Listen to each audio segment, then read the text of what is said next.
પાટણ જિલ્લાના રાધનપુર, સાંતલપુર અને સમી તાલુકામાં અતિ ભારે વરસાદને કારણે થયેલા નુકસાન અંગે પૂર્વ ધારાસભ્ય રઘુ દેસાઈએ મુખ્યમંત્રી ભૂપેન્દ્ર પટેલને પત્ર લખી તાત્કાલિક સહાયની માંગ કરી છે। તેમણે જણાવ્યું છે કે વરસાદના કારણે ખેડૂતો, પશુપાલકો અને સ્થાનિક લોકોને મોટું નુકસાન થયું છે। વરસાદથી થયેલા નુકસાનનું યોગ્ય મૂલ્યાંકન કરી ખેડૂતો અને અસરગ્રસ્ત પરિવારોને વહેલી તકે રાહત આપવા મુખ્યમંત્રી સમક્ષ અપીલ કરી છે।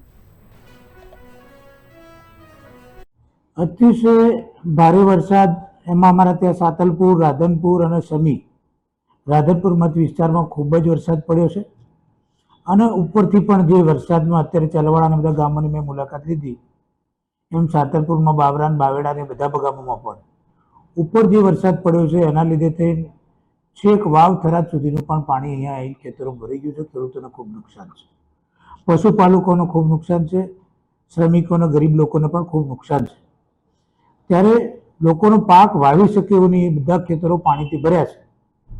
ત્યારે સરકારે ખેડૂતોને સહાય ચૂકવવી જોઈએ, કેશડોલ્સ આપવી જોઈએ, એની અમારી માગણી છે। મેં માનનીય ગુજરાતના મુખ્યમંત્રીશ્રીને આના માટે લેટર લખ્યો છે અને વિનંતી કરી છે કે તાત્કાલિક આ બધું સર્વે થાય અને જે લોકો અસરગ્રસ્ત છે, જ્યાં વિસ્તારમાં ખૂબ જ તકલીફ છે, ત્યાં તાત્કાલિક કેશડોલ્સ અને આ ખેડૂતોને એમની સહાય ચૂકવાય તેની અમારી માગણી છે।